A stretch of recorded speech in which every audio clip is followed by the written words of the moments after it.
This AFL season really just kind of got off to an extremely hot start, and it has yet to even taper off in the slightest because round eight was nothing but excitement, nothing but craziness, whether it be on the field or off the field as well. Richmond, please just stay away from the nightclubs. Come on. I just don't understand it at this point, but we'll get into that in a moment. Because, of course, this is Fourth and Long, your voice, American voice of Australian football. I'm your host, Ross Allen, joined alongside AFL correspondent Coach Donnie Hassan. Coach, how are we feeling after this? I don't even know how to describe this round. Just everything, any synonym for interesting, I guess you could call it that. To say this season is a roller coaster may be the understatement of the century. So many ups, so many downs, so many twists, so many turns. Oh man, I mean, you're going to get so many people getting sick on this ride because this ride is absolutely insane and we're only a third of the way through the year. Think about that. We still have over 14 rounds of footy still left to be played. I cannot wait, and it's only getting better. I'm not even playing these games. I'm getting exhausted just by trying to keep up with this season. I don't know how they do it, and how the hell are we only 8 rounds into? Uh, I am just, I don't have any words to describe it. But before we get into our round eight coverage of this, then after that, we're going to give you, of course, Donnie's team of the round, our round nine power rankings and tips. Just got to give a shout out to our Patreon supporters. You can become a member of this very prestigious group by going over to patreon.com/fourthalong.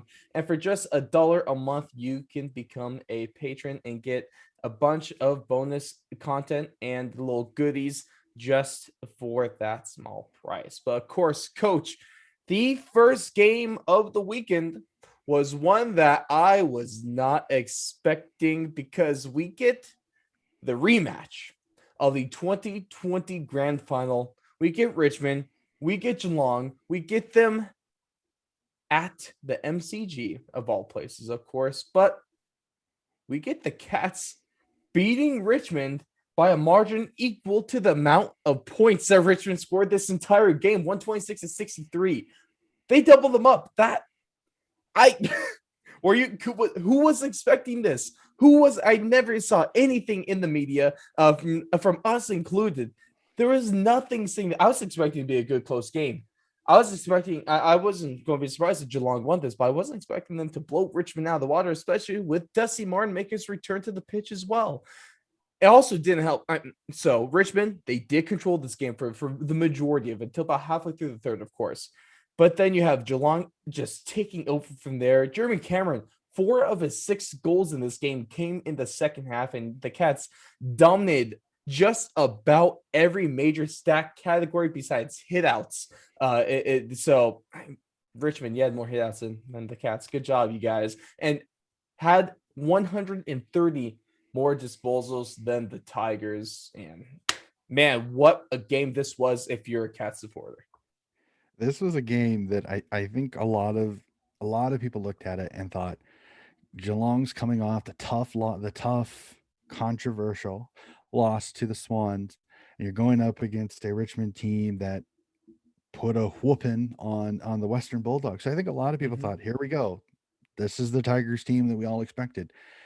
But some of the injuries that they lost, I think, really affected them. Losing their captain Trent Cotchin, losing Dylan Grimes in the back, and so they just I agree with what some of the analysis and some of the things I said. This is not the same Richmond team that we've seen years before. This is not the team that can absorb an injury Mm-hmm. and go right into it. I mean, they're taking a lot more injuries than they expected, and unfortunately, after this game, they occurred one more that I think really is going to hurt them in the rounds to come. But we'll discuss that a little bit later. But this really was a game where the Tigers started off hot. They really came out of the gates, and I think Geelong came out a little bit flat. But I think Geelong, with their experience, with the team that they've kind of built, they kind of weathered it, settled themselves down, and then they got to play the cat style of footy. they ran through they really kind of did something I haven't seen very often is they ran through Richmond's pressure. Richmond usually does that tackle pressure and it causes chaos. Footy gets the ball on the Mhm. ground. They were running in between tackles. They were running through arm tackles. And once they get through that first wave, the first two or three, then there's 15 to 20 meters of free space because there's not that second wave. They usually are expecting the first wave to make the tackle, get the free, and then they move it up the field. Yep. So I really kind of have to give Chris Scott a little bit of credit here because they capitalized in the one weakness of the Richmond tackling pressure and they got through gaps and it really opened up the field. And you could see it in the start of the third. Geelong started getting a little momentum. They started really good going, and it became an avalanche, especially late in that game, where Geelong just kind of kept putting up points. Where it was like, okay, how ugly is this going to get? So I'm going to say right now, we could potentially. I'm not saying we are. We could potentially see the end of the Richmond dynasty this year Mm, if this continues because their injuries are starting to mount up, especially in mhm. the midfield, which is what they really need. And this Cats team right now, they're that was a humming performance. If I'm anybody on their fixture list from now into the rest of the season, I'm a little worried because if that Cats team shows up, they're going to be very, very hard to beat. Well, yeah, you obviously have to have them circled on your calendar and your schedule any time that you're even getting within multiple rounds of having to face this Cats team. And what one of the things that was surprising me, Don, you talked about how they're able to just slice and dice their way through the field and through the waves of Richmond defenders.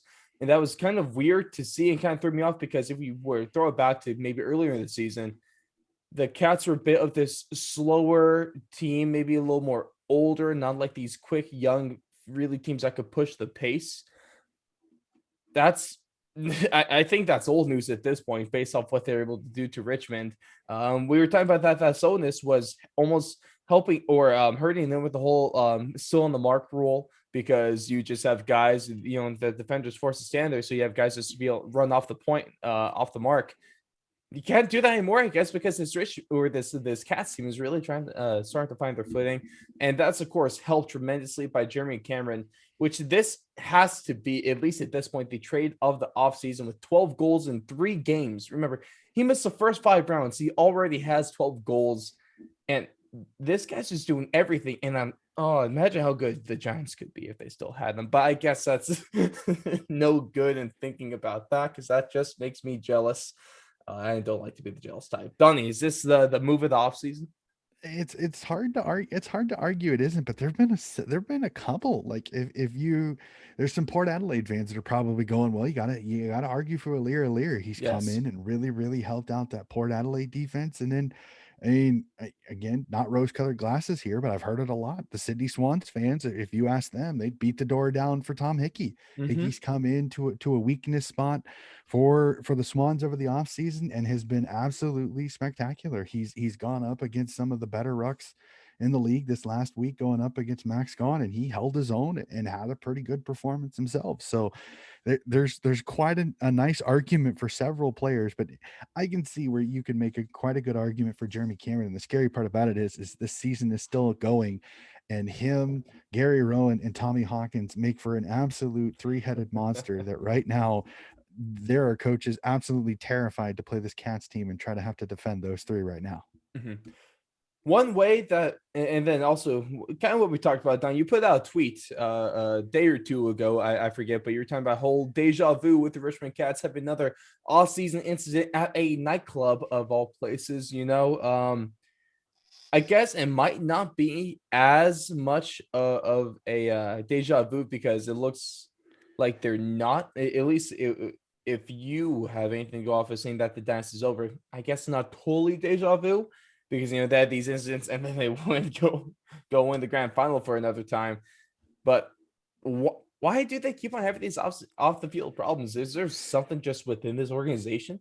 Well, okay. Well, let's get a tiny bit of context here Yes, because please. the tweet makes a lot of sense because they've had they had another issue with a couple of their players out and about, but Hmm. this is somewhat a tiny bit of a different situation. Shea Bolton and Daniel Rioli were at a club celebrating Daniel Rioli's partner's birthday. The Now, I do not begrudge you going out and doing the birthday. The only thing that I may say is a tiny bit is once you get out at a certain time of night, alcohol and 1 a.m. never a good combination. I'm not saying that these players shouldn't enjoy life. Okay, I completely understand it, but I would almost make a rule for many AFLers is that the later the night gets and the more alcohol that's being consumed, the Mm-hmm. less likely you should be in a club. What Mm-hmm. ended up happening is while they were in the club, Daniel Rioli's girlfriend was subjected to, and I quote from the article, inappropriate behavior. Specifically, nothing else has come out. I don't know if we're ever going to find out specifically what happened. Daniel Rioli went to the person that was doing this to his girlfriend to try to get that particular patron to stop. As he was trying to tell him to stop, he was then proceeded to be punched by that patron just under the right eye, and he now has, I think, several stitches underneath his right eye. He was at training, he's fine, but he has a nice little shiner underneath his eye. In a show of valor and again respect, his teammate Shea Bolton decided to help try to stop the problem, and in the scuffle, whether he threw a punch or not, again we still don't know, Mm-hmm. he has broken his wrist. He will be out at least 2 to 3 weeks with that broken wrist. So that is another midfielder injured from their midfield, and Shea Bolton was probably the best person on that midfield so far this season right now, since Dusty's been kind of in and out due to the concussion and a couple of rather quiet games, shall we say. Yep. So that injury, along with Cochin, along with Prestia, along with Lamberts, along with Grimes this last week, the injuries are starting to pile up on this Richmond team.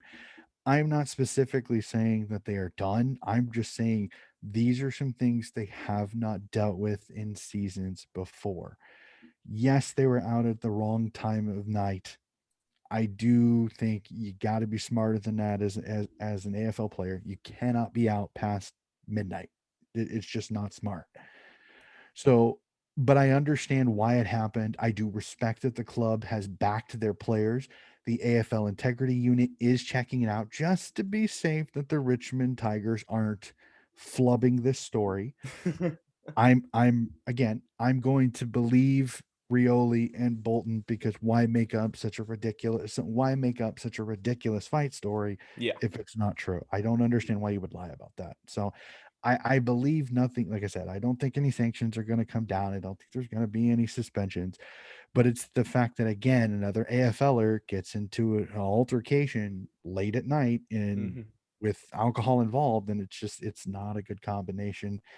Like I said, I think the Tigers will have less of the off-field stigma issues that they had as they did last year in the hubs, but it's the fact that two Tigers players are got in a scuffle late Mm-hmm. at night. So yeah, so that's basically the story there. So like I said, it's kind of perception, unfortunately, and we may never know all the facts on this. Yeah, that's the unfortunate stuff about kind of off the field incidents like this. It's really hard to tell, especially in situations like this, what actually goes on. But hopefully, they get things tightened up and try to bounce back on the season.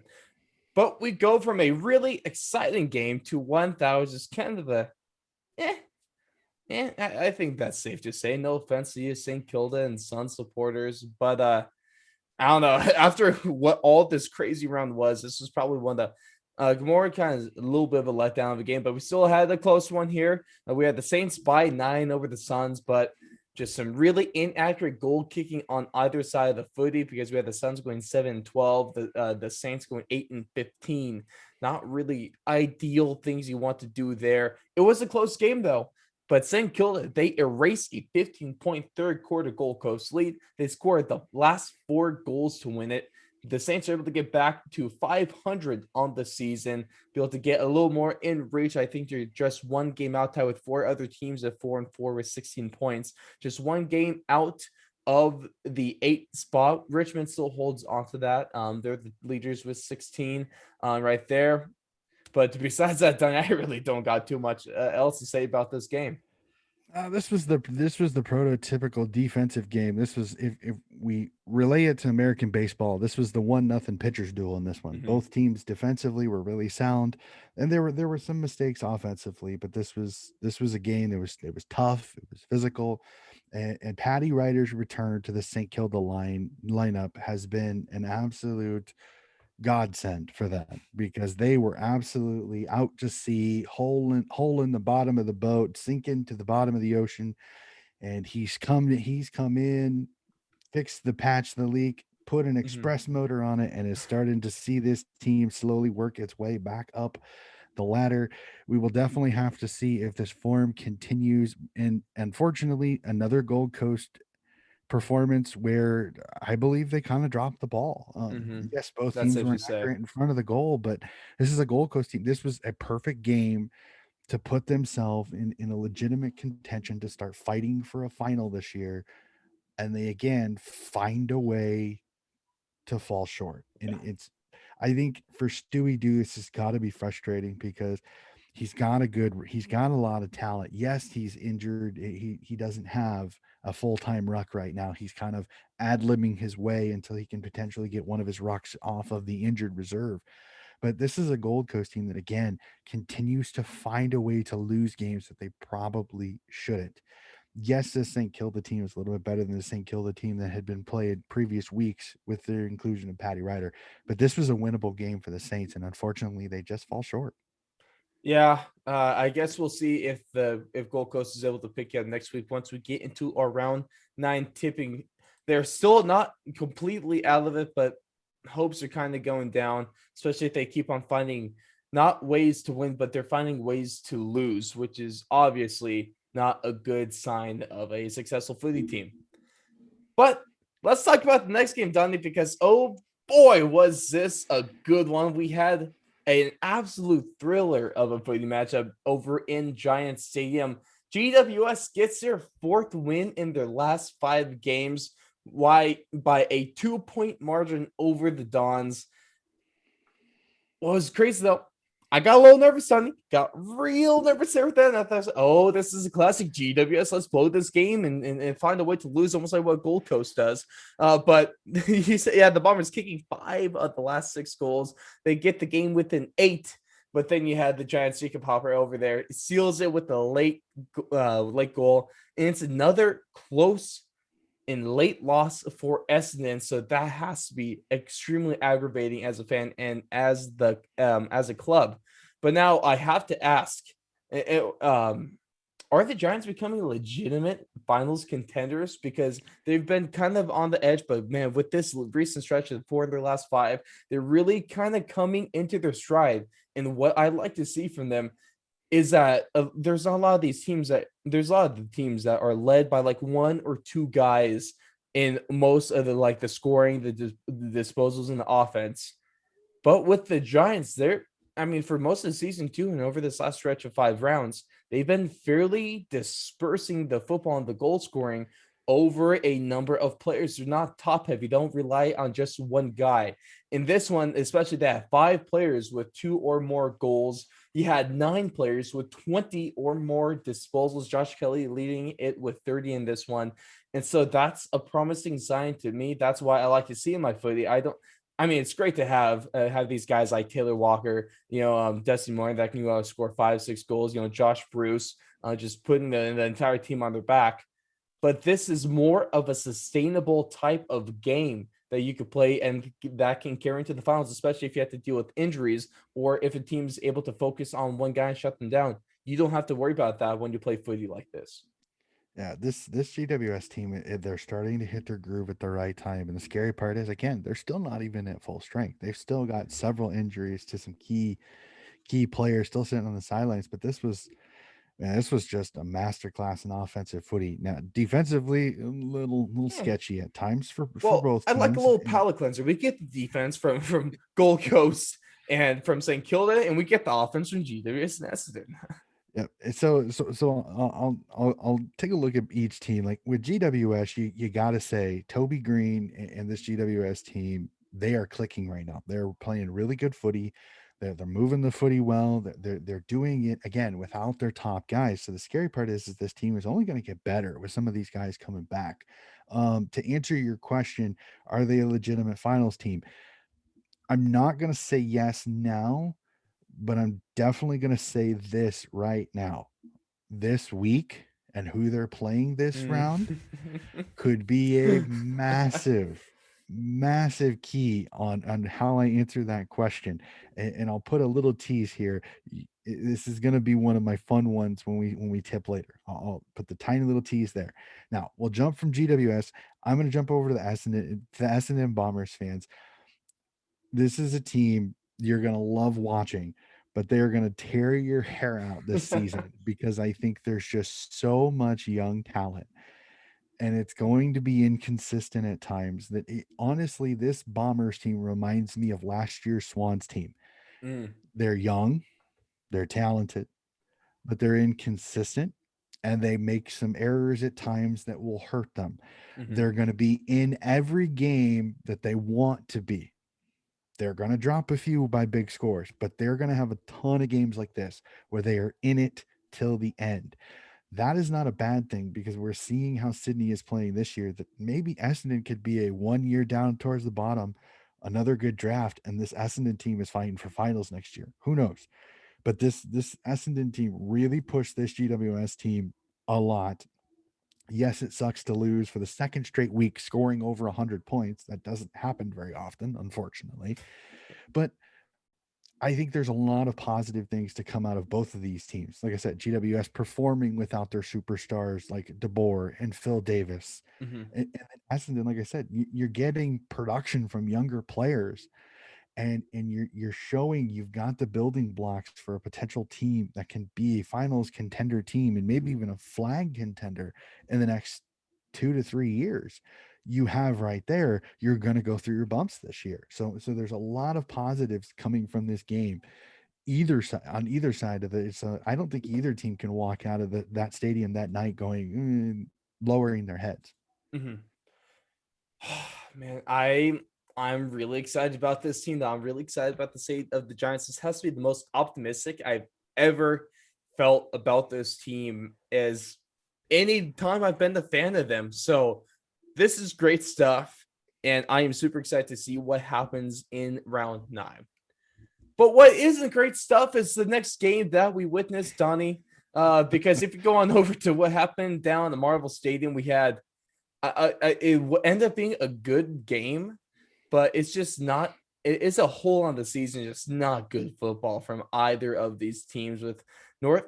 And unfortunately, man, I really thought it would happen. I really thought we'd finally be able to see it, but damn, Goey just ruins my hopes and dreams in this one. North Melbourne, the Roos fall short. They fail to get into the win column with this one in their game against the Magpies. And Nathan Buckley, oh, he's not looking good, but he still is surviving because they're able to scrape together a win here. And as I alluded to Jordan ago, we finished with 6 goals in this one, really just doing everything for Collingwood when it comes to offense. And the really irritating thing here is that the Roos, they had more in their 50s than the Pies. They're just unable to capitalize. And that related to their 10 behinds that they kicked in this game. A little more accurate, if they're able to take a little more advantage of that, hell, they probably do get their first win of the season, but just not able to really put together a full, complete game. And still another round where it's not like they weren't trying here. So the effort was there, just another case of the execution not being there as well. But the only problem here is Collingwood, yeah, you win, but this doesn't really mean anything. They're just still delaying the inevitable and just kind of kicking the can a little further down the road. Oh boy, this is the game that I was hoping. I was completely with you. I was on the Kangas train here, hoping they could pull it off. It just unfortunately the Kangas' biggest issue is that the injury bug has literally taken a chunk out of them so badly. Before we even got on the mics and started this episode, I went through their injury list. They have 15 players out injured as we speak after this game, including their superstar who they collected from Collingwood. Jaden Stevenson is out with a wrist injury. But this is a game I can kind of completely agree with you. This is you take the 4 points if you're Collingwood and you get out of there as quickly as possible, because this is not one you want to celebrate. This is not one you want to think about. You want to move on as quickly as possible. And unfortunately, along with that, we also had two concussion injuries out of this game. And unfortunately, one of their best defenders, one of their best tall defenders, is out. And unfortunately, who do they play this week? They may potentially get Buddy Franklin and the Mm, Sydney Swans. So that's not good. unfortunately, that injury could prove costly. In fact, actually, that injury was part of a little bit of drama in Collingwood. Again, let's what's not a Collingwood story without a little drama. That two of their players, Roughhead and I can't remember who the other one was, both were taken off the field after collisions, and the doctors put them through the concussion testing. They went through the concussion testing, and both players actually passed, meaning they should be allowed back onto the ground. Mhm. The team doctor, playing it safe, cut them, said, "Nope, you're not playing anymore. You are done." There was a little bit of stink, shall we say, put on by a few of the members, and a few thinking that they passed the concussion testing. And later on today or yesterday, we find out that not only did they passed, but they Mhm. had late onset symptoms. Both have now been Mm. ruled out for the Sydney game as well. And unfortunately, on the training track, Jeremy Howe, their superstar defender who had hurt his hamstring earlier in the season, has re injured that hamstring, was going to need surgery. He'll be out for at least another month. So, unfortunately, the Pies did not escape this week unscathed as well. And going into a tough game against the Sydney Swans, I'm sorry, Magpie fans, but it is not looking very good for your beloved black and white. No, I think it's quite the opposite at this point in time. The Magpie is still just not a good club to have any relation to, and to be fair, though, the rest of the league is enjoying seeing the downfall of the Magpies. So I don't really think anyone outside of Collingwood is complaining too much about what is going on at this point. The next game of the round, we had a huge test for either one of these teams. We had the Demons taking on the Swans, and this was a really kind of test in the way that you want to see where both teams kind of are. Sydney with their development in Melbourne to see where they are on the season, how they're able to perform against one of the more legitimate teams and one of the teams in the top 8 right now. They get the better of the Swans, but to me at least, they kind of I guess failed to impress. They won, but they didn't really like win, because I really liked how the Swans were able to stay in this game. The only problem is though they were really hot and they still continue to cool down. They're still finals contenders and they're still likely going to make the finals. But the youth of this team is really starting to show, especially with this inaccuracy of the goal scoring, which just was is it harsh to call it abysmal going 8-10 on this one against a team where you really cannot afford to go 8-10 on, in goals and behinds? That was disappointing for them. I still like what Sydney's building. I still like what the Swans have going together as an organization. They're going to be really good within like these next 2 to 3 years. They're still going to make the finals, but I'm not sure if they're going to be able to do much with that, at least with how they're playing right now. Melbourne, they're still the top dogs of the league. They look shaky in this game, though, at times. They looked a little more beatable, a little more vulnerable, and those 82 turnovers is very concerning to me. Oh, this was a game. There was just two really, really good footy teams having a red hot crack. And when you're Sydney, I completely agree with you. The behinds are a little worrying, especially when you play statistically the best defensive footy team in the entire competition. They have given the least amount of points. They've been very defensively sound. And when you have one of the premier ruckmen in Max Gawn, you instantly start off a little bit in the hole because you're having to fight up. Now, I think Tom Hickey had a great game in this game going up against Max Gone. I Mhm. thought the hitouts and everything, though the hitouts were very high for Max Gone. I think Hickey did a lot of good things around the ground as well to kind of even out Max Gawn's influence in this footy game. This game literally showed the difference between a mature team in Melbourne, who's got a lot of mature players, a lot of almost 100 gamers, to Sydney's below 50 gamers. It's a There were a great way lot to of put there it. were a lot of missed tackles. There were a lot of miscommunications and inaccurate goal kicking. Um, Petrarca is a beast. Clayton Oliver is a beast. Would you say And you Petrarca is the leader for the Brownlow medal at this point in time? my biggest worry with Petrarca, unfortunately, is he's got guys like Clayton Oliver and then Max Gone, Bailey Mm, Fritch up forward. Is he's got unfortunately he's got enough guys on this team that have superstar performances. Like Jack Viney's not back yet. Viney is unfortunately, when you've got several superstars in the midfield, sometimes they take votes off each other. That's why I love Marcus Bontempelli with the Western Bulldogs. But when you've got Jack McCrae, you've got Caleb Daniels, you've got Adam Trelaw, you've got guys that may take votes off of them. So mm, it's a lot harder to win the Brownlow when you've got a team that's a deep midfield and deep superstars type of midfield. I think that's why Lockie Neal has won it, because mhm, other than Lockie Neal, you really don't have a superstar, high disposal, high caliber player in the midfield at Brisbane. Now, Lockie Neal being out now, Hugh McCluggage is taking over, but we'll talk about that later. Go back. This mhm, Swans team, if you really look at it, after Joey Kennedy and Luke Parker, a lot of their midfielders are youth players, players with less than 50 games. Ollie Florent, Nick Blakey, Dylan Stevens, Chad Warner, Justin McInerney. So they got a lot of young, smaller bodies.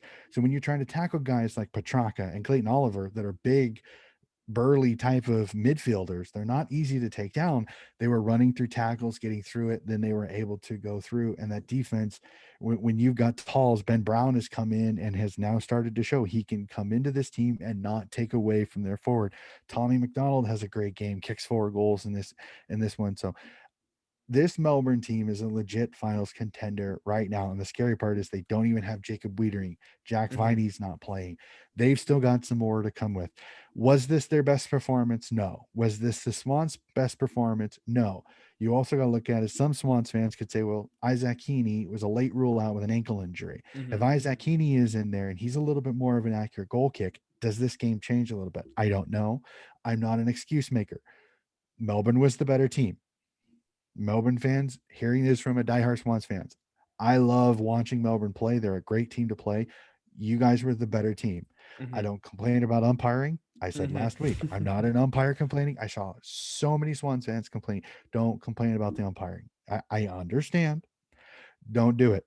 Okay. It's not going to change anything. There were missed goals. There were missed opportunities all over the game. I'm not going to go there. I'm not going to go there. Congratulations, Melbourne. I hope they continue this. I really, really do. I want them to go into that game against the Western Bulldogs 10-0. I cannot, I am hoping that they can get to 10-0. And I think their road to 10-0 is very much there. A great game of footy. I hope I get to see this game again. I really want to see Yeah. this game again in the finals, because I think it Hmm. could be an absolute epic, classic game of footy if these two teams can play each other again, because their styles are very similar. And it was so much fun to watch. It was so worth it. Yes, the Swannies did not come out victorious, but I loved this game of footy. This was my game of the round for the weekend. Mhm. And then if that game gets to the finals, I have a feeling that it'll be a totally different game than the one we saw in round eight. There's with how these teams are going to progress and how things are going to change. It's a whole new game, and I, like you, Donnie, would love to see that matchup. That would be a lot of fun. Then, speaking of fun, let's talk about the showdown because yeah, Port Adelaide overpowering. There's a good pun right there. The But injury riddled Crows here as they put a beat down in the showdown. And I was very proud of that sentence. The best part about this game, though, wasn't necessarily what happened on the field. It was happened off the field after the game and when PA was celebrating, throwing on the prison bar jumpers as they celebrate this win. And if that isn't a whole gets a little bit of a middle finger to anyone everyone that kind of disagrees with their methods. I love that. We we're on the same page with that one, Donnie. Oh, I thought it was brilliant. I think any way to kind of ruffle some feathers in Melbourne and to some of the Collingwood fans, a certain former ex-president, very much so, and seeing him get very hot under the collar was quite an awesome thing to do. And I think I understand that yes, they are the Port Power. They are not the Port Adelaide Magpies, which is what they were in the SNAFL before they joined the AFL Mhm. as a team when they did. But you got to let them have a little bit of their history. This is part of their jersey. I really irritates me that the AFL did not let them wear the prison bar Guernseys for this home showdown. I don't understand why it's a big problem. It does not look like Collingwood's. There is no mistaking the Collingwood Mm-mm. Guernsey compared to this Guernsey. I don't understand it. I think it's ridiculous. I think it is an argument over something so stupid. It's There's just so really many petty. It's extremely petty. I understand there's so many teams throughout so many other sports codes that wear the same color, almost the same style of color scheme, and they get along just fine. They may not like each other on the field, but they can Mhm. at least respect each other off of it. And I think this is just a ridiculous fight that I think you shouldn't is absolutely unnecessary. So good on you, Port Adelaide. Way to tell Eddie to get stuffed. I loved it. And then with Port Adelaide, they're still really up there. They're still proving to be one of the best teams in the league. Right now, they're third on the ladder. But on the flip side, you have the Adelaide Crows that are just have totally fallen apart. The first four games are completely different than what the last four games had done for them. And the thing here is that they're in the rebuilding phase. We might have gotten some hope at the beginning of the season that hey, maybe we're seeing them extremely ahead of schedule. I think they're still ahead of schedule with the rebuild of that club, but I think the main problem here is that they really need to build some depth. They're leaning on Tex. I mean, Taylor Walker, phenomenal player. He's one of the biggest goal scoring studs in the league. He's still leading, but that's really about it in terms of legitimate and consistent scoring power for the Crows. I mean, if you get build that depth and make and have Walker the leader of that team, but not be the only guy and give him a little backup, this team can be really good. They're going to be really good within these next 3 to 5 years. They're going to be finals contenders. Definitely within those 3 to 5 years. Just this season, though, you take the wins, but it doesn't look like they're really going to be a legitimate team late in the season. This is just a Crows team that unfortunately over the last 3 years has just had a mass exodus of players. They've just lost so many good, solid, top tier talent from this Crows team. I mean, scary to think. Imagine Dangerfield, Jake Lever from Melbourne, Hugh Greenwood from the Gold Coast Suns, Brad Crouch, who they just moved to St. Kilda, and Alex Keith and the Western Bulldogs. All five of those players are now on different clubs. We're all on the Adelaide Crows team in the past 5 to 6 That's seasons. ridiculous. Think about that. I mean, that's how much this team has changed. That's a grand final They team right there. that exactly that's a team that would be so hard to beat, but it's just because of the fact they had so many issues after the 2017, after the grand final win. Everything just kind of has fallen apart. Yes, they've got a lot of young talent, but I think it was kind of one of those where they benefited from a nice kind of easier ish Mhm. early season, and now they're starting to face some of the better teams, and it's exposing them. And as I kind of said a few weeks ago, Matty Nix's style fit the way the league started at the start of the season: open, high scoring, fast moving footy. The game has changed. It is slowly drifting back to the way it was in 2020 and Mhm. 2019, a lot more congested, a lot more contest footy. And that doesn't help this Crows team that's a slick, fast ball moving team. They're not a great contest team. They don't have a ton of height after the forward line with Tex Walker and a few of the talls up front. They don't have it. So I think that's really what's killing them is that because the game has kind of reverted back to the way it was. I mean, you look at some of the scores. I mean, besides the Western Bulldogs in the game against Carlton, every game after the GWS Essendon game, nobody scored 100 points. One 100-point scorer in the last 6 games of footy to Mhm. end the round. it's starting to revert back. Now, some people are freaking out. I on the other hand, I don't mind it a little bit because I think this is the coaches telling the AFL, you can change as many rules as you want. We're going to figure out a way to make it back to the way it was. You're not right? going to, it's never going to stay the same. These coaches are paid to win.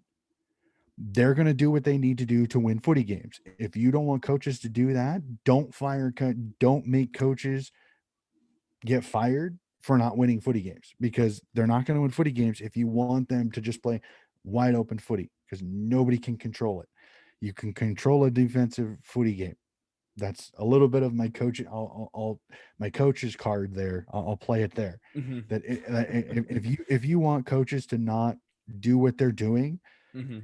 you either have to tell them that they can't do anything, or you basically have to find and tell boards not to fire coaches for losing games of footy. Because I mean, that's literally, you're telling them not to do what they're paid to do. They're paid to Right. win footy games.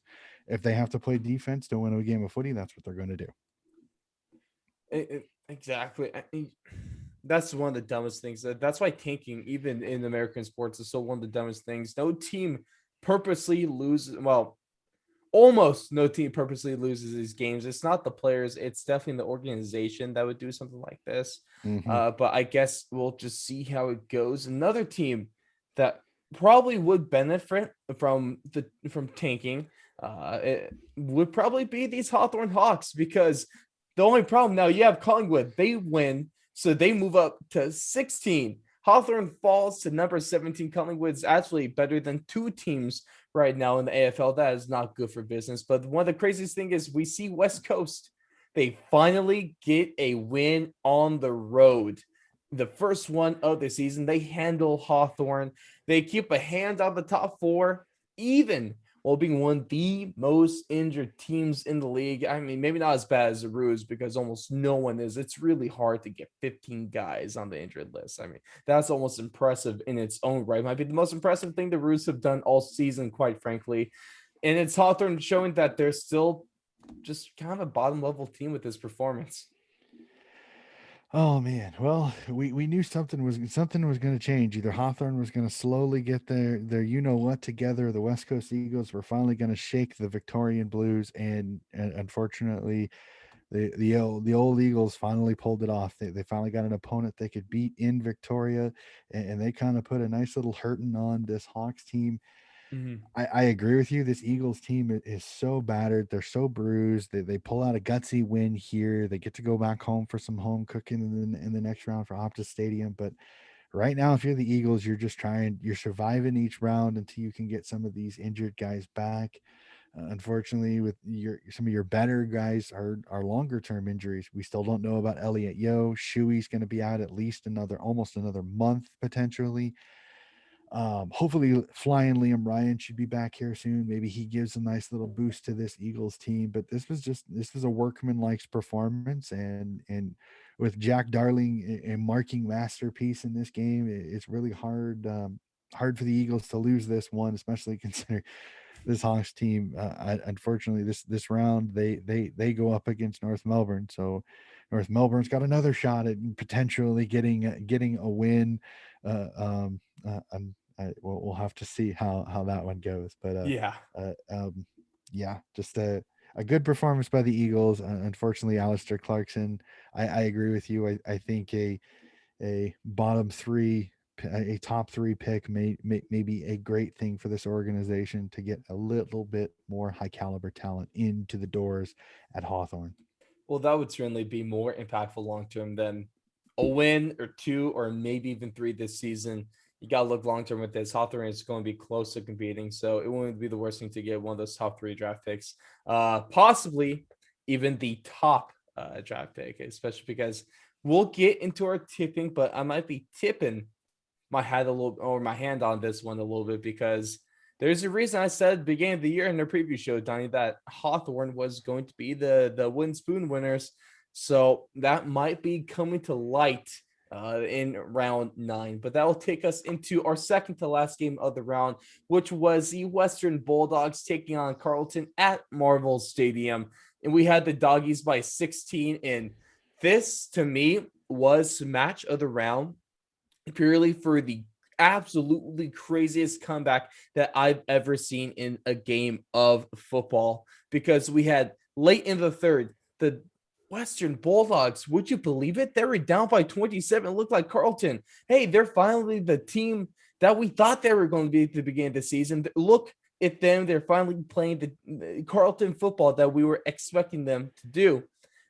And then you have the Doggies put up 8 of the last 9 goals of the game. They storm back to win this one. And with the help of Josh Bruce, a guy that I mentioned earlier in the show, a guy that can really just score at will, is what it seems like. He had a 10-goal game back against the Roos. He gets a 5-goal game here against the Blues. He puts up 4 of his 5 goals in that second half, most of them coming as a part of that comeback. He was one of the guys that helped kickstart that comeback. Also, Marcus Bonampelli putting up 32 disposals in the goal, really just trying to be everywhere at once in the middle of that field during this comeback attempt. And what was nice here is that especially after the game against Richmond, showed that the Doggies could get down a large margin against a good team, but they're able to find a way to claw themselves back into the game. I like the grit that we saw here, and I liked the grind aspect that we're able to see from this Doggies team. And I think a win like this, although it's never a good thing to be down by 27 in the first place, but it's a win like this, it's a team performance like this that's going to give them a lot of confidence, and it's going to give them a lot of experience being in this situation. And they could take this experience against some of the harder games that they might play the remainder of these other 16 rounds. It might take this into the finals. They could be down, but hey, we've been here before against a good team, and we could still win games like this. I thought there's an all-around solid win for the Bulldogs, and just an absolute heartbreak of a game if you're a Blues fan. Unfortunately, this is one of those that even going halfway through the third quarter, as I watched this game, I went, I think the Bulldogs may come back on this. And there was no indication that Carlton was going to slow down. Oh, you're But just a genius, Donnie. What can I say? I just, again, Carlton, their defense rears its ugly head at the worst possible time. So Mm-hmm. many errors in the back. I mean, Wiedering in the back for the Carlton Blues is probably the only defender that I believe that had a game that he should walk out of the stadium feeling with his head held high. There were mistakes made by so many members of this Carlton Blues backline that helped the Bulldogs back into this game. That if I'm the Bulldogs, I take a deep breath and I go, whew, we escaped.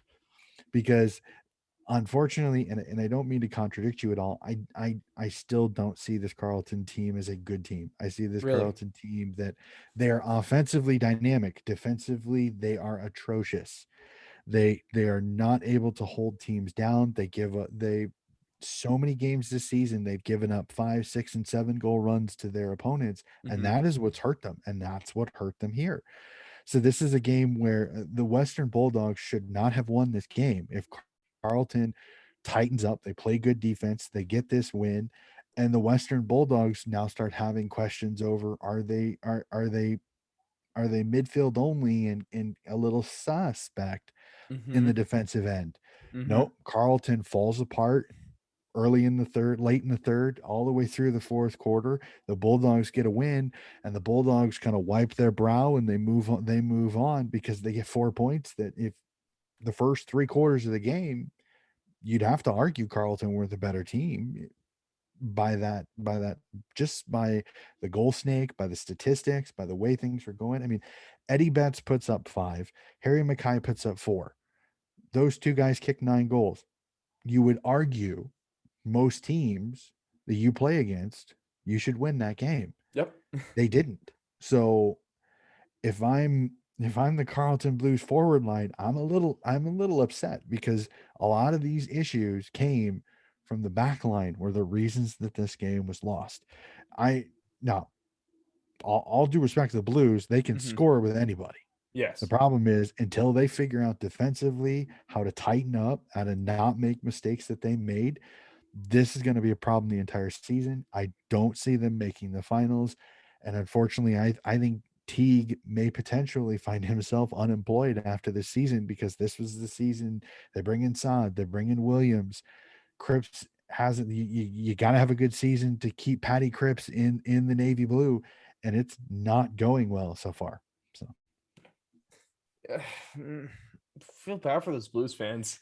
There's so many good flashes from this teams, but it unfortunately it's really just all a bunch of false hope, which is worse than having no hope at all. At least that's my opinion as a Giants fan. We've been through this way too many times, and I've only been supportive not even a full season yet. So hell yeah, right there with you guys. Hopefully next year they're able to build up that defense because their offense is there. It's a legitimate top offense in the league, but you just got to build to finish the game.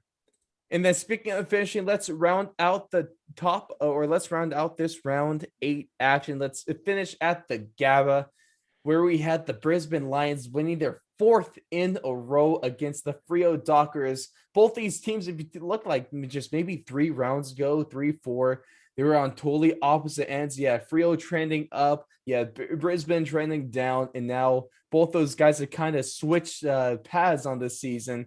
Frio just not injuries catching up to them. Brisbane hitting their stride at this point of the season, and they're really starting to look good, especially with Charlie Cameron. He's coming to his own. 3 goals, 11 marks in this one, doing a lot for Brisbane. And they're really starting to keep that momentum and build that momentum and looking a lot closer to that team that we saw last year, in a team that was a legitimate ground final contender, finished 2nd overall in the ladder. So if you're a Brisbane fan, the season started off dreadfully. This is one of the worst ways you could start the season, is what if they were looking at, especially the whole 0-2. Shout out to now and formerly Docker man, now 1 week at a time still. The whole 0-2 thing where a very small percentage of teams have been able to make the finals after starting 0-2 on the season.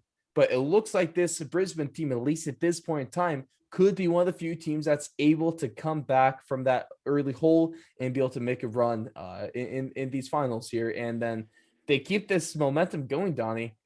Hell, they could be grand finals contenders once again.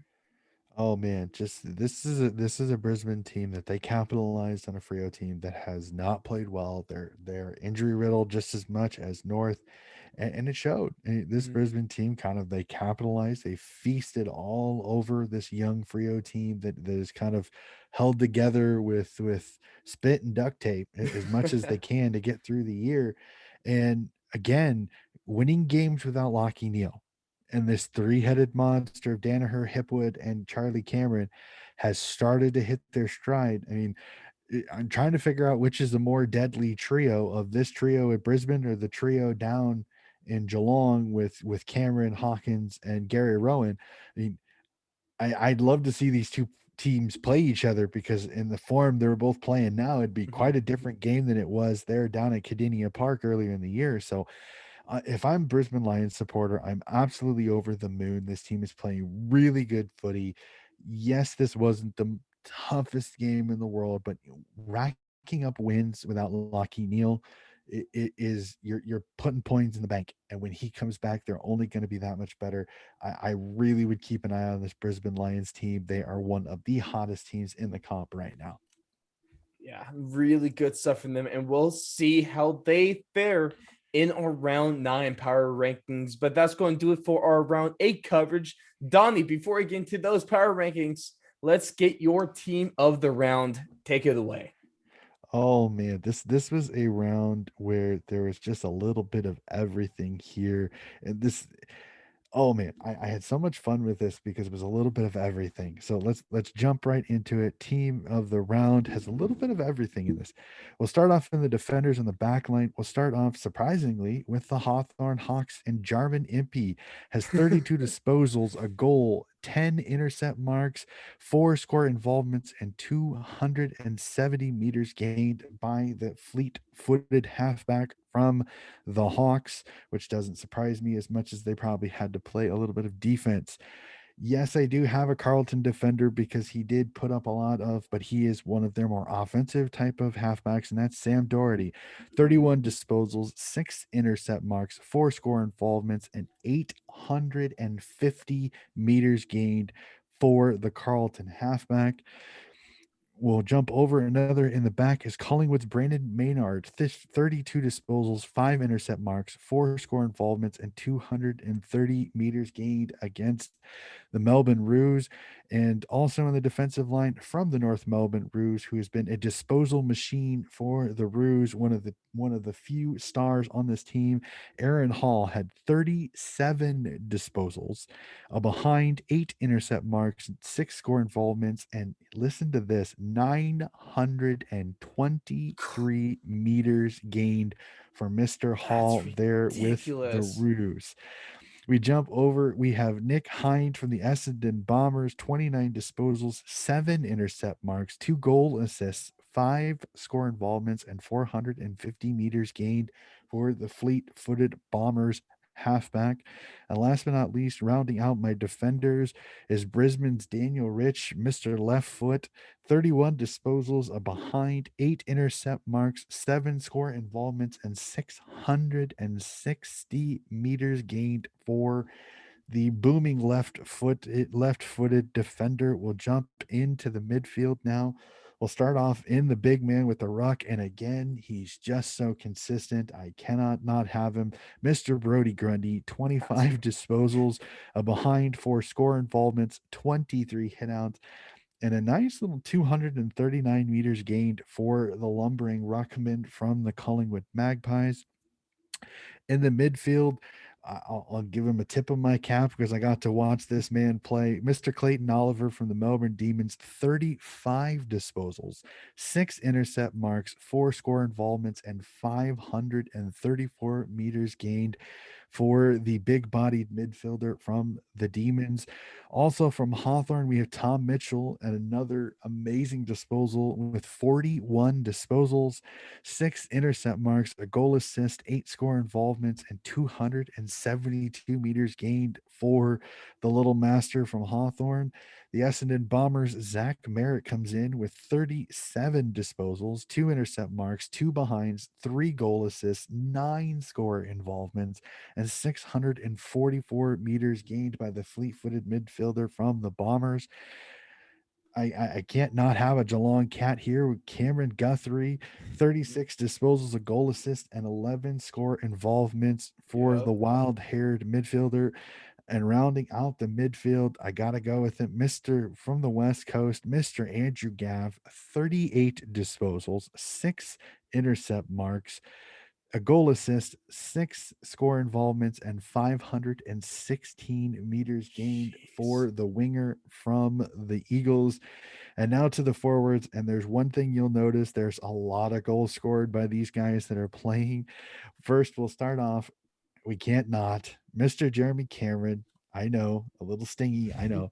Is 22 It's all good. disposals, 6 goals, 2 behinds, 2 goal assists, and 15 score involvements for the Cats forward.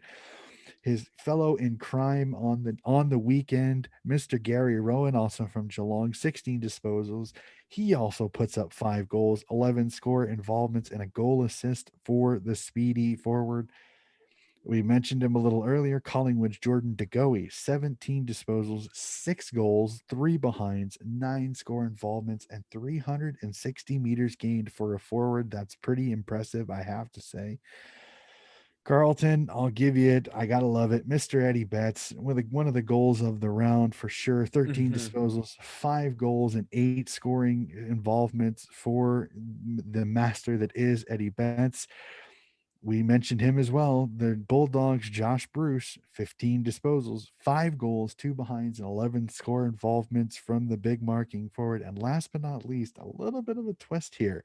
West Coast Brandon Achi, Really? 17 disposals, 4 goals, 3 intercept marks, 6 score involvements, and 440 meters gained from the fleet footed forward from the West Coast Eagles. That rounds out my starters.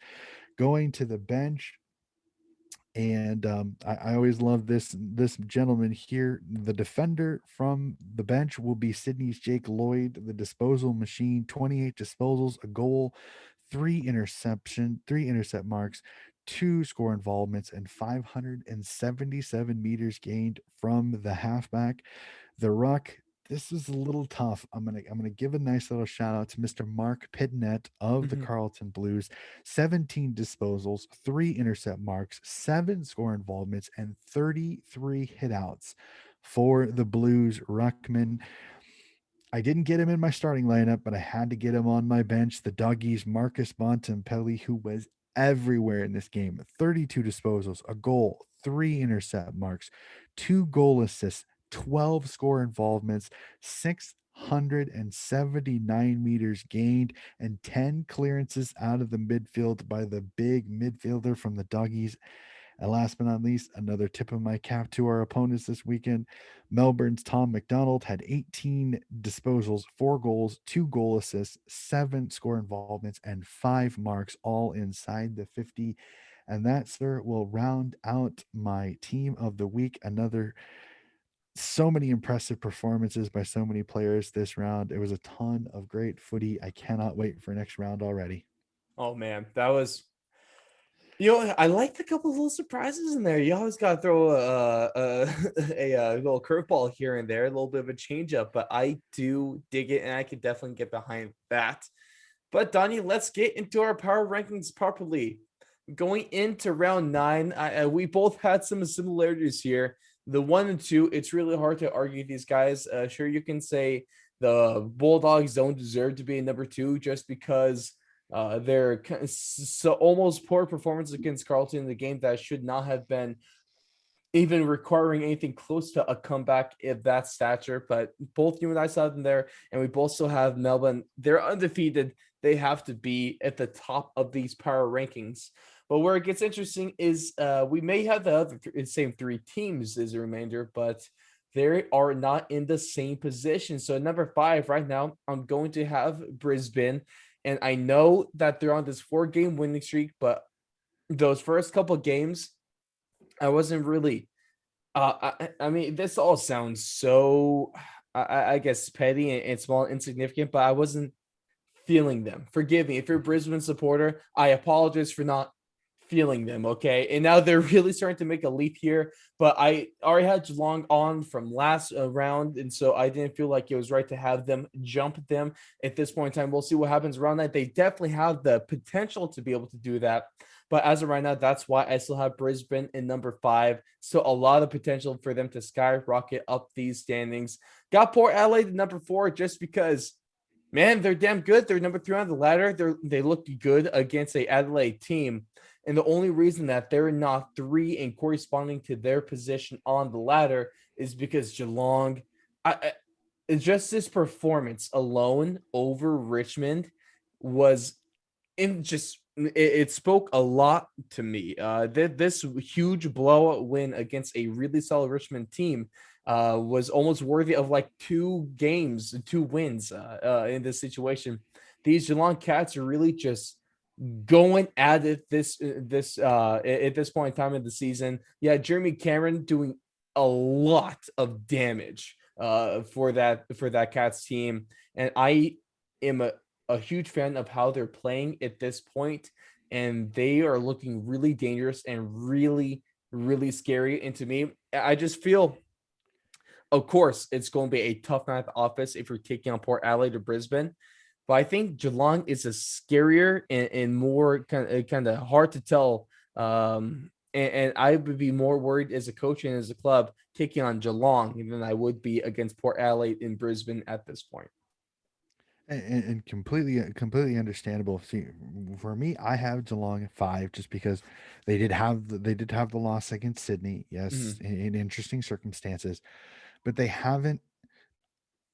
I look at the Richmond win. It's a great win, but again, this is not the Richmond team that's at its full peak right now. So I'm not diminishing what Geelong did. Geelong, impressive win, but I can't jump them over a poor team that won in a pretty impressive showdown game with a lot of momentum. Mhm. And for me, Brisbane, that's 4 in a row with a win over Port, who's Mhm. above. So it's like, so that's the 4 in a row for me is the reason I have Brisbane at 3, Port 4, and Geelong at 5. Again, it's all kind of how do you look at form? Do you look at who they won? Different things like that. So there really isn't an argument either way. Like I said, I for me, I I get Geelong in the top 5 because it is impressive win over Richmond. You can't deny that. This is not the Richmond of before. Brisbane's on a 4-game winning streak. In fact, I almost put Brisbane at 2, but I didn't want to punish the Doggies. They still won, and it's hard to downgrade a team when they win.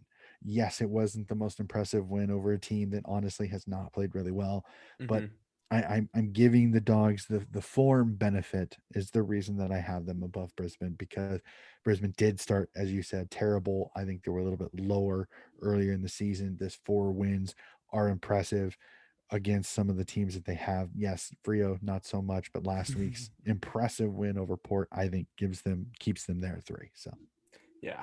I mean, it's super fair. I would love to see what you guys have to say though about the round 9 power rankings. Do you agree more with? Do you agree with Donnie going with? I guess it's probably a little more easier to argue. To be fair, I might be going a little bit more bold with the Cats being out there at number 3. And I want to see if your 2 is the same as ours. Is that a concrete 1 and 2? They might not be, but would love to see. So drop that in the YouTube comments or over on our Twitter or Instagram at Fourth Long Radio at Fourth Long Radio. Links are in in the description, or you can just go to thefourthlong.com for everything right there, or even better, go to thefourthlong.com/AFL to get caught up on any other round breakdowns that you might have missed so far. And that, my friends, is going to take us into our round 9 tips. We've been super excited to talk about these, and Donnie, we finally can, because there's a few games here that are going to be a little interesting and have the potential to surprise a lot of people. And that is not going to start with St. Kilda and Geelong, because there's I mean, I say this a lot. There's no way that this team can win, and then that team wins. But hey, let's see if I get it right this time. Geelong's going to take this game, and just because I said that, it's probably going to be a St. Kilda dub. I'm thinking this could be a closer game than people might think, but if Geelong's able to take what they did against Richmond and build on that, then they should be winning this game by a comfortable margin. these Friday night games have been the one that's always been the upset pick of the week. It Right? I seems mean, if like you they've love your always Friday been. footy or your Friday footy, you love these teams, unless you're a supporter of the teams getting upset. Yeah, if you follow trends, this is the one that you pick the upset. I agree with you. I just think Geelong is just deeper. They're stronger. I think this St. Kilda team has beat a couple of teams that they should beat. Paddy Ryder being back is going to be very interesting to see. Does Geelong go again with the Blitzov and the Sada Radagalia matchup, or do they bring Reece Stanley back in? Even though again, Ryder's going to have an advantage over no matter who he faces. Mm-hmm. But I honestly, if I'm Chris Scott, I stay with the Sava Radagalia and Mark Blitzovs, because you've got a little bit more mobility with those two.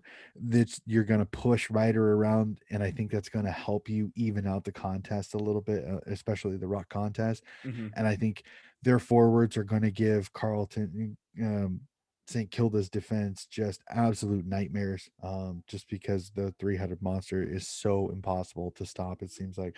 So I'm going to go with the Cats on this one, but I agree with you. I think St. Kilda stays in this game. I think they put a little bit of fear into Geelong, because this again is that, do you have a flat start to a game after a big win the week before? The Duckies have done it.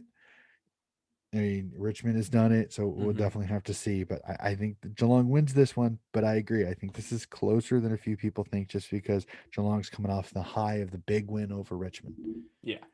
The next one, Donnie, and although the sick and really awful part of me would love to see Collingwood win, just to see how you would react to this, and to see your mood on the subsequent round 9 breakdown. I know Collingwood's in shambles. Sydney, they're a young team. That looked a little shaky last round, but they're still one of the better teams in the league. There's no way that they lose to Collingwood. Sydney gets back on track, and they get back into the win column with a win at the SCG. These are the games that terrify me as a fan, because these are the ones that way too many people get super overconfident and they say stuff like you just said, there's no way they lose. This Collingwood team has still got talent. Collingwood team is still a good team. Brody Grundy is going to be an interesting matchup for Tom Hickey. He went up really, really well against Gone. Grundy is a little bit of a different animal. So we'll definitely have to see how that goes. I think if Isaac Heaney is back this week, which from all indications, I think he will be. I think Georgia Hewitt comes back in this week. I think the Swans have enough. They should win this one. I'm not going to say comfortably because I don't know what it is. We play Collingwood tough. Collingwood is always a tough matchup.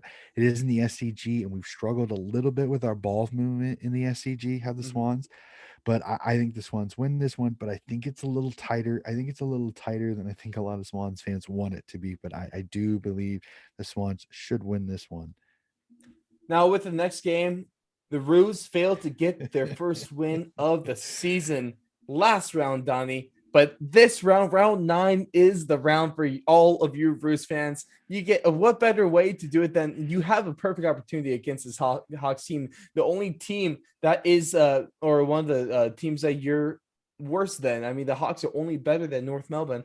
So the Roos, they get it done. I'm gonna say it until they get the first win of the season, Donnie. This, if you're going to do it, and you could again do it against Collingwood, you now face a worse opponent that's a little bit more of a free fall. The Roos, please get it done. As much as last week, I had so much fun saying the Roos have a good shot. I think last week was the Roos' perfect opportunity, and when you lose Jaden Stevenson to a wrist injury, who's probably your best player on the entire team, Mhm. I have a hard time seeing this absolutely battered, bruised, injured, just in tatters. Ruse team winning. Hawthorne still has several old heads still on the roster. I think they've got some players that'll work with. I think Hawthorne wins this one. I think it's close. I think the Roos stay in this game, but I'm going to have the Hawks in this one because there's just too many injuries on this Roos team for me to feel super confident tipping them. As much as I agree with you. I really want the Roos to win just so then they don't have that schneid of the 0 and 22 season. I really don't want them to do it. I don't want them to tie the Browns. I don't want them to tie teams that have never won a game. But I just right now I don't see Collingwood last week being as abysmal as they did coming into that game. I thought was their best shot, and they unfortunately fell a little short. That's fair. I'm probably just being hopefully up or too hopefully optimistic with this one. But hey, I can dream. I just want to see the Roos get the win because that just make for some fun. So we can finally change the narrative and talk about the Roos and I guess a little more positive light. I guess we'll see though. But heading on over to Queensland now, we got the Gold Coast Suns and we got the Brisbane Lions. Two teams are in completely opposite trajectories. And this is a game that Brisbane should be able to win. They should be able to get their fifth game or fifth win in a row here. With Gold Coast, I never want to completely count them out because they have this knack for surprising people, but they also have this knack of finding ways to lose. So it could be close and it could look like the Suns might actually have a chance to win this game, but it ultimately will be the Brisbane Lions coming out on top. Oh, the good old Q clash. This one surprisingly for Gold Coast being a younger team has gotten a little spicy over the last few years. Now, if you'd have asked me this question 5 weeks ago, Mm, before Brisbane had went on their 4 weeks, I probably would have tipped Gold Coast. hmm I'm gonna tip Brisbane on this one just because I think Brisbane, that three-headed monster up forward, Hugh McCluggage has come up absolutely golden since Lockie Neal has come out. Zorko, their midfield has really stepped up in Lockie Neal's loss, and I think Oscar McInerney is enough of a rock that he's going to give these two youngsters a problem. Um, I just think Brisbane just has too many weapons in the right places. I don't think there's anybody that's going to be able to take Daniel Rich out of the game, and he's an absolute sniper when it comes to his left foot and putting it up to his forwards. So I will go with the Brisbane Lions on this one. The next game is going to be a really interesting with probably a lot of implications riding on this game because we have GWS and Richmond going down at Marvel Stadium. And a lot of me, Donnie, a lot of me wants to tip the Giants on this one. I think they have a legitimate chance in this game. It's hard for me, even as a fan. Like maybe I'm just like I'm optimistic with the teams I'm not a fan of, and I'm just pessimistic with the teams I am a fan of. Richmond to me just feels like too much of a veteran team to lose to the Giants. But with them kind of struggling recently, and GWS is getting hot right now. It is the perfect storm for one hell of an upset and one hell of a statement win for these Giants. But I'm gonna be on the safe side. I'm going to say Richmond. But if the Giants win, I will not be surprised in the slightest, and I will be so damn happy if that's even a possibility. Oh, and this is the start of two games at that time period. Both are around the 4 a.m. mark, my time here. A two-game set that's absolutely interesting. With this one Mhm. followed by the next game that we'll talk about, sir. We're gonna switch roles for once. Oh, are you I'm gonna the give me one. some good news? I am the one taking the risk. I'm going to mic drop. I think the loss of Shy Bolton, I think is really going to hamper them. I think the injury is still with Conchin and several of their midfielders going down, and the way GWS is playing right now, I'm going to mic drop. I'm tipping GWS on this Whew, one. love to hear that. I think Toby Green is going to be able to get loose. I think he's going to do really really well. I think this GWS team finds a way to exact a little bit of revenge on this Tigers team who kind of rubbed their nose in the dirt in the grand final several years ago. So Yeah, I we don't just need to talk about that, Donnie. We don't need to talk about that. I'm gonna give you a rule. Damn it, anytime on this, we don't talk don't about that bring game. it It up. never happened. Don't bring No, it up. no, Okay. No, I just no. I like the way GWS is playing right here. I want to take a fun one, and this one I know so many people are going to tip the Tigers thinking that they'll bounce back after the kind of performance, but I don't know. I think if Callum Ward can take out Dusty, yeah, they don't have Matty DeBoer, but if he can keep Dusty a little bit quiet, I think the Tigers are ready for it. The question will be is can GWS keep Lynch and Rewalt quiet? Because if they can keep those two quiet and play a good game, I think GWS can win this. So I'm going to tip GWS on this one. I certainly got my fingers crossed on that one. This next game is going to be pretty much a toss up for me between Port Adelaide and the Western Bulldogs right now. Port Adelaide comes into this game as the favorite, and I'm not surprised on that one, but I think it's dangerous because this game is at the Adelaide Oval. But I am going to be a little bit bold here. I get is it? Can you say bold to tip the Western Bulldogs in this one because this is a game that Port Adelaide should win and take over the second spot on the ladder. But man, I maybe you shouldn't be. You had a great point where we broke down the game between the Bulldogs and Carlton, but I think maybe the Doggies have a little more confidence knowing in their ability to score goals at least. And they should be able to bring that into this game. It's going to be upset, but I got the Doggies in this one.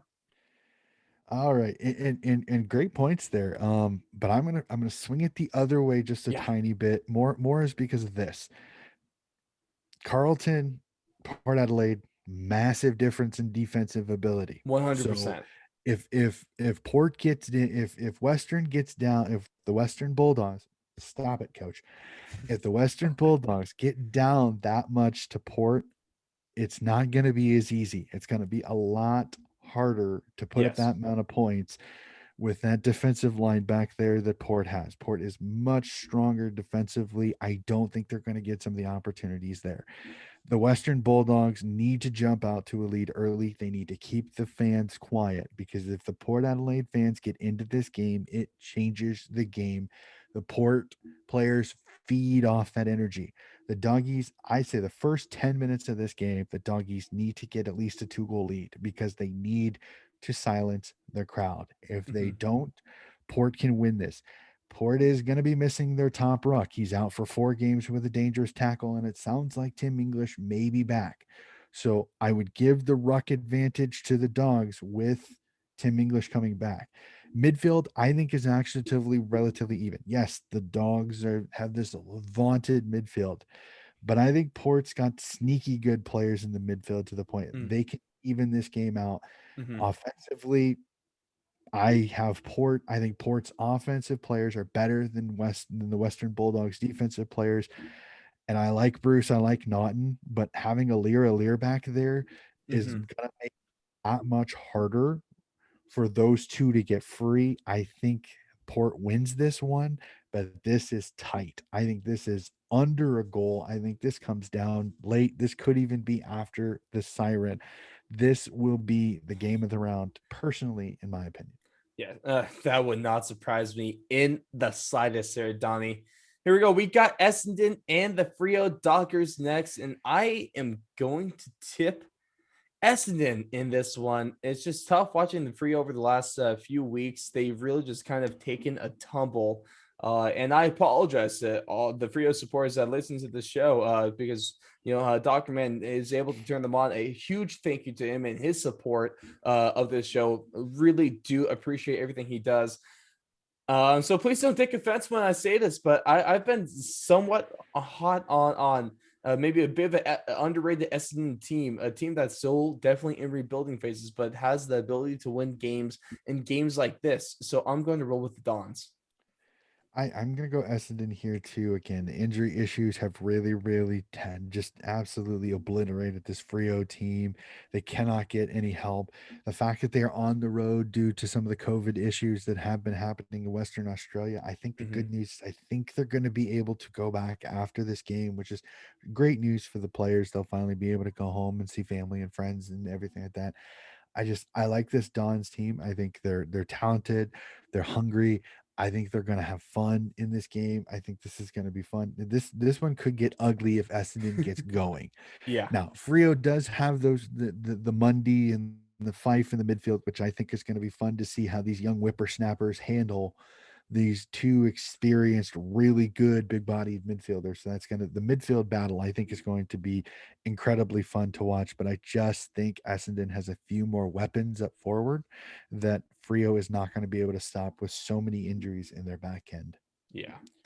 Next game of the round is going to be the D's and the Blues. And the problem here is, Donnie, you have a team that has a extremely potent offense against a team that has an extremely lackluster defense, and that is a recipe for disaster and is the recipe for a blowout here at the MCG. You know who I'm going to tip on this one, and I assume it's the same for you as well.